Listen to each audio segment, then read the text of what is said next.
বিসমিল্লাহির রহমানির রহিম। প্রিয় শিক্ষার্থীরা, অনলাইন স্কুলে সবাইকে স্বাগতম। আজকে হিসাব বিজ্ঞান বইয়ের নবম দশম এসএসসি 2021 যারা পরীক্ষা দেবা তাদের হিসাব বিজ্ঞান বইয়ের ষষ্ঠ অধ্যায়ের জাবেদা নিয়ে আলোচনা করা হবে।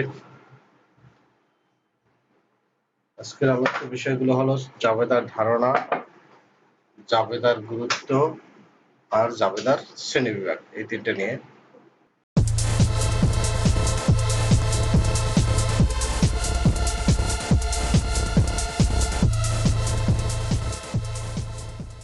জাবেদার ধারণা: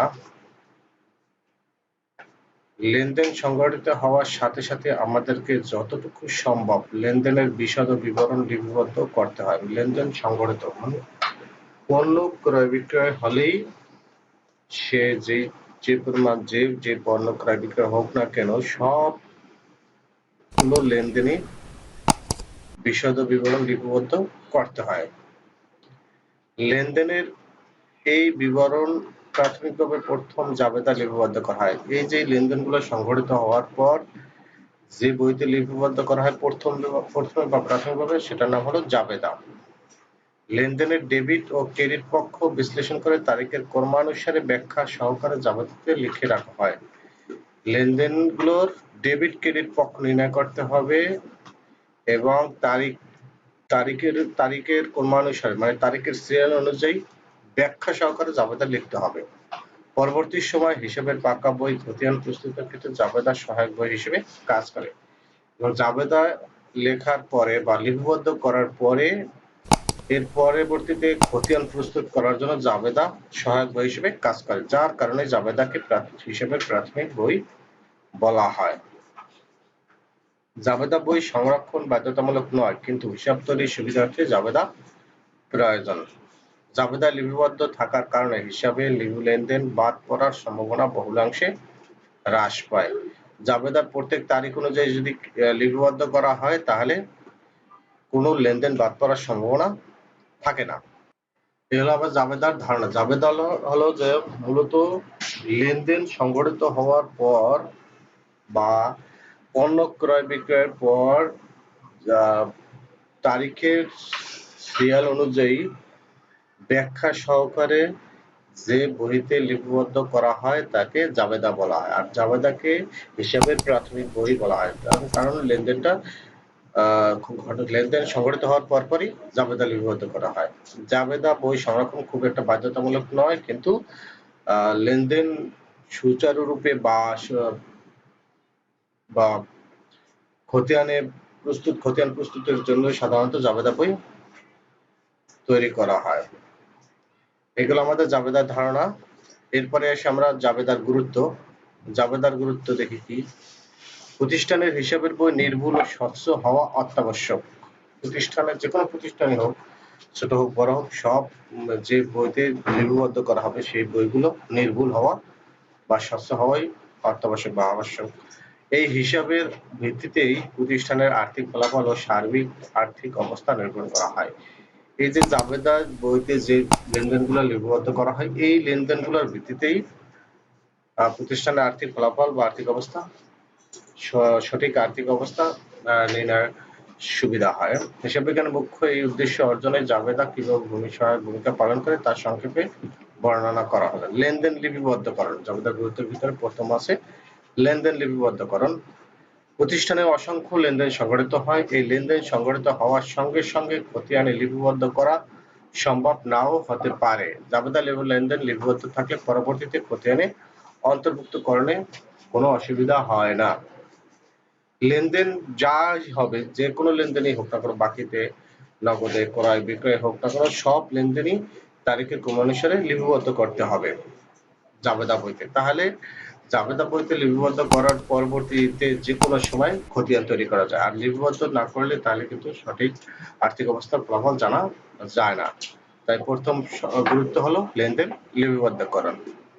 লেনদেনের মোট সংখ্যা ও পরিমাণ জানা। খতিয়ান হতে নির্দিষ্ট দিনে, সপ্তাহে বা মাসে কয়টি লেনদেন সংঘটিত হয়েছে তা জানা সম্ভব নয়। তাহলে খতিয়ান হতে কিন্তু যদি লেনদেন আমরা গণনা করতে বা সঠিক হিসাব নির্ণয় করতে যাওয়া হয় তখন যদি খতিয়ান থেকে নির্ণয় করা হয় তাহলে কিন্তু সঠিক তথ্য জানা যাবে না। আর সঠিক তথ্য জানার জন্য আমাদের প্রথমেই জাবেদা বই থেকে নেওয়া হবে।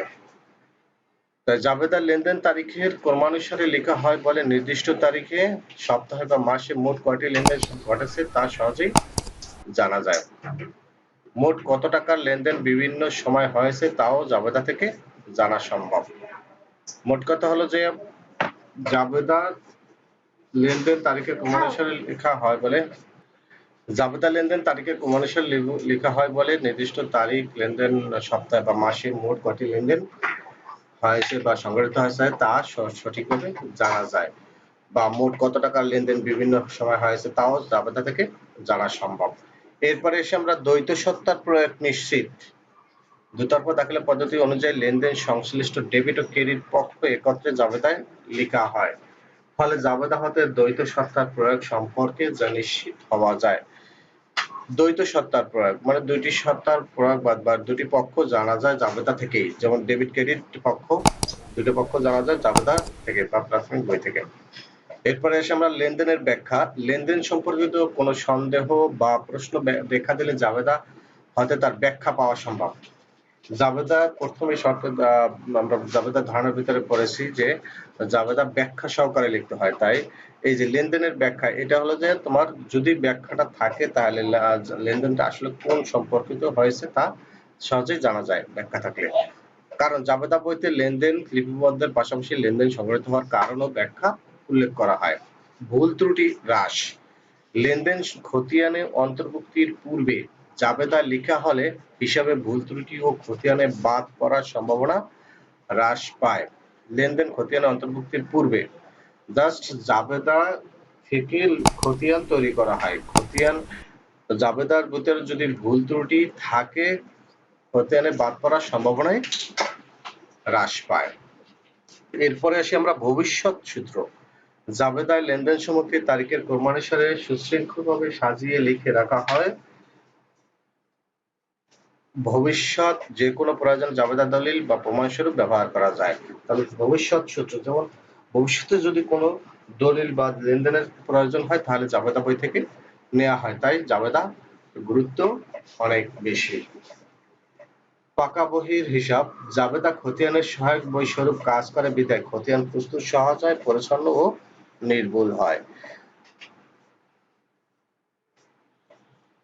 এরপরে এসে আমরা এখানে একটা নমুনা ছক দেওয়া আছে, বিশেষ করে যারা ক্লাস 9 এ পড়ো তাদের জন্য এই ছকটা অনেক ইম্পর্টেন্ট। তারা হয়তো বা যদি যারা করছে তারা ভালো, যারা করেনি তারা একটু খেয়াল করবেন। এখানে কলাম আছে যে একটা জাবেদার কলাম হলো যে 5টা। তারিখ, বিবরণ বা হিসাবের নাম ও ব্যাখ্যা, খতিয়ান পৃষ্ঠা, ডেবিট টাকা, ক্রেডিট টাকা। তার যে নমুনা ছক দেওয়া আছে এই নমুনা ছকের ভিতরে দেওয়া আছে, প্রথমে দেওয়া আছে তারিখ, তারপরের কলামটা বিবরণ বা হিসাবের নাম বা ব্যাখ্যা যে কোনো একটা লিখলেই হবে। এরপরের কলামটা আছে খতিয়ান পৃষ্ঠা, খতিয়ান পৃষ্ঠা ছোট। এরপরটা আছে ডেবিট টাকা, তারপরে আছে ক্রেডিট টাকা। এখানে তারিখ এই কলামে লেনদেন সংগঠিত হওয়ার তারিখ অর্থাৎ বছর, মাস ও দিন সহকারে উল্লেখ থাকবে। অবশ্যই লেনদেন সংগঠিত হওয়ার ধারাবাহিকতা রক্ষা করে জাবেদা প্রদান করতে হয়। তাহলে এখানে যে একটা তথ্য দেওয়া আছে বছর, মাস, দিন, এটা নিয়ে একটা এমসিকিউ হয়, এমসিকিউ পাওয়া যায়। তাহলে ধারাবাহিকতা হিসেবে প্রথমে বছর লিখতে হয়, তারপরে মাস লিখতে হয়, তারপরে দিন লিখতে হয় তারিখের কলামে। এগুলো আমাদের তারিখ। তারপর আছে বিবরণ। এই কলামে লেনদেনের সঙ্গে জড়িত ডেবিট ও ক্রেডিট পক্ষ হিসাব উল্লেখ করা হয়। যে ডেবিট ও ক্রেডিট পক্ষ হিসাব উল্লেখ করা হয় সর্বদা ডেবিট পক্ষ প্রথম এবং ক্রেডিট পক্ষ দ্বিতীয় লাইনে লেখা হয়। পাশাপাশি অল্প কথায় লেনদেনটি ব্যাখ্যা করা। ওগুলো লেখার পরে এই যে ডেবিট পক্ষ বা ক্রেডিট পক্ষ লেখার পরে আমাদের ব্যাখ্যা লিখতে হয় জাবেদার ভিতরে, সাধারণ জাবেদার ভিতরে। এরপরে আসি আমরা খতিয়ান পৃষ্ঠা খ প্রি। লেনদেন সংশ্লিষ্ট ডেবিট ও ক্রেডিট হিসাব খতিয়ানের যে পৃষ্ঠায় পরবর্তীতে স্থায়ীভাবে লেখা হবে তার পৃষ্ঠা নম্বর লেখা হয়। যে এই যে লেনদেন সংগঠিত হওয়ার পর ডেবিট ক্রেডিট পক্ষ নির্ণয় করার পর যে খতিয়ানে যে পৃষ্ঠায় লেখা হবে ওইটা ডেবিট ক্রেডিট, ওইটা আবার খতিয়ান পৃষ্ঠার ঘরে লিখতে হবে, যাতে করে সহজে লেনদেনটি খতিয়ান হতে বের করা যায়। এরপরে আসি ডেবিট ও ক্রেডিট। ডেবিট হিসাবের ও ক্রেডিট হিসাবের টাকার পরিমাণ ডেবিট ও ক্রেডিট পক্ষের বরাবরে যথাক্রমে ক্রেডিট ডেবিট ও ক্রেডিট কলামে লেখা হবে। এই যে বিবরণের ঘরে যেখানে প্রথমে ডেবিট পরে ক্রেডিট, ডেবিট বরাবর ডেবিট ঘরে টাকা, ক্রেডিট বরাবর ক্রেডিট ঘরে টাকা লিখতে হবে। একথা এখানে বলা হয়েছে। অবশ্যই উভয় কলামে টাকার পরিমাণ সমান হতে হবে। ডেবিট পাশে যে টাকা হবে ক্রেডিট পাশে সমপরিমাণ টাকা হবে। প্রতিটি জাবেদা লিখন সম্পূর্ণ করার পর বিবরণের ঘরে একটি রেখা টানতে হবে। এই যে এখানে লেখা শেষ, এখন এখানে একটা রেখা টানতে হবে। এরপরে সে জাবেদার শ্রেণীবিভাগ। আমরা এতক্ষণ আলোচনা করলাম জাবেদার ধারণা, জাবেদার গুরুত্ব, এখন জাবেদার শ্রেণীবিভাগ। প্রতিষ্ঠানের লেনদেন সমূহের মাঝে বৈশিষ্ট্য প্রকৃতিগত ব্যাপক পার্থক্য বিদ্যমান। লেনদেন সমূহকে তাদের প্রকৃতি অনুযায়ী লিপিবদ্ধ করা একান্ত প্রয়োজন। খতিয়ান হিসাব সংরক্ষণ এবং আর্থিক প্রতিবেদন প্রস্তুতকরণে জাবেদা শ্রেণীবিভাগ সহায়ক ভূমিকা পালন করে। তাই জাবেদাকে নিম্নোক্ত শ্রেণীতে ভাগ করা যায়। জাবেদাকে মূলত দুই ভাগে ভাগ করা হয়। জাবেদা হলো যে বিশেষ জাবেদা, প্রকৃত জাবেদা, এই দুই ভাগে ভাগ করা হয়। আবার বিশেষ জাবেদা এখানে হলো যে 6 প্রকার। বিশেষ জাবেদার 6 প্রকার কি কি দেখি আমরা। ক্রয় জাবেদা, বিক্রয় জাবেদা, ক্রয় ফেরত জাবেদা, বিক্রয় ফেরত জাবেদা, নগদ প্রাপ্তি জাবেদা, নগদ প্রদান জাবেদা। আবার প্রকৃত জাবেদা মূলত 5 প্রকারের: সংশোধনী জাবেদা, সমন্বয় জাবেদা, সমাপনী জাবেদা, প্রারম্ভিক জাবেদা, অন্যান্য জাবেদা। এরপরে আমরা বিশেষ জাবেদা নিয়ে এখন আলোচনা করব। বিশেষ জাবেদা হলো যে 6 প্রকার। কি কি আমরা দেখলাম। এখন প্রত্যেক প্রকার জাবেদার বিবরণটা আমরা দেখি। ব্যবসায়ের প্রায় সমস্ত লেনদেনের নিচে উল্লিখিত কোনো একটি বিশেষ জাবেদা লিখিত হয়। ব্যবসায় যে কোনো প্রকারের লেনদেনে হোক না কোনো, যে কোনো এক প্রকার জাবেদার ভিতরে সেটা পড়বে। এখন দেখি আমরা প্রথমে আছে 1 নম্বরে ক্রয় জাবেদা। ক্রয় জাবেদা কোন জাবেদাগুলো যায় সেগুলো দেখি। ক্রয় জাবেদায় প্রতিষ্ঠানের সকল বাকিতে পণ্য ক্রয় লিপিবদ্ধ করা হয়। বাকিতে করা সংগঠিত যত প্রকার বাকিতে বিক্রয় ক্রয় পণ্য ক্রয় সংগঠিত যত প্রকার লেনদেনই হোক না কেন সব ক্রয় জাবেদা লিপিবদ্ধ করা হয়। বিক্রয় জাবেদাটা ঠিক সেম। বাকিতে যত পণ্য বিক্রয় করা হোক না কেন বাকিতে সব পণ্যই বিক্রয় জাবেদায় লিপিবদ্ধ করা হয়। এরপরে আসি আমরা ক্রয় ফেরত জাবেদা। বাকিতে ক্রয়কৃত পণ্য ফেরত দেওয়া হলে ক্রয় করে নিয়ে আসছে বাকিতে, কিন্তু সেটা যখন ফেরত দেবে যে কোনো কারণে হোক, পণ্য নষ্ট হয়ে গেছে বা বিনষ্ট হয়েছে, যে কোনো কারণে ফেরত দিলেই সেটা ক্রয় ফেরত জাবেদায় লিপিবদ্ধ করা হয়। 4 নম্বরে আছে বিক্রয় ফেরত জাবেদা। বিক্রয় ফেরত জাবেদা হলো যে বাকিতে বিক্রয়কৃত পণ্য ফেরত পাওয়া গেলে, বিক্রি করার পর পণ্যটা যে কোনো কারণে ফেরত যদি আসে তাহলে ওটা বিক্রয় ফেরত জাবেদা লিপিবদ্ধ করা হয়। নগদ প্রাপ্তি জাবেদা যে সকল লেনদেনের দ্বারা নগদ প্রাপ্তি ঘটে বা নগদ পণ্য বিক্রয় সহ তার নগদ প্রাপ্তি জাবেদায় লিপিবদ্ধ করা হয়। পণ্য বিক্রয় সংক্রান্ত যত টাকার নগদ পাওয়া যাবে সেই লেনদেনগুলো নগদ প্রাপ্তি জাবেদায় লিপিবদ্ধ করা হবে। এরপর আসি নগদ প্রদান জাবেদা। যে সকল লেনদেনের ধারা নগদ প্রদান ঘটে, নগদ পণ্য ক্রয় সহ তা নগদ প্রদান জাবেদা লিপিবদ্ধ করা হয়। যেমন নগদের যে টাকা নগদের লেনদেন বাবদ নগদ টাকা যে সব লেনদেনের যাবে, নগদ টাকা চলে যাবে, তা শুধু নগদ প্রদান জাবেদায় লিপিবদ্ধ করা হবে। প্রিয় শিক্ষার্থীরা, আজকে জাবেদা অধ্যায়ের 6ষ্ঠ অধ্যায়ের জাবেদার ধারণা, জাবেদার গুরুত্ব আর জাবেদার শ্রেণীবিভাগ নিয়ে আলোচনা করা হলো। এরপরে আমরা আসবো সাধারণ জাবেদা দাখিলা প্রদানের বিষয় নিয়ে আলোচনা করবো। সেটা দেখার আমন্ত্রণ জানিয়ে আজকে পর্যন্ত সবাই ভালো থাকবে। আল্লাহ হাফেজ।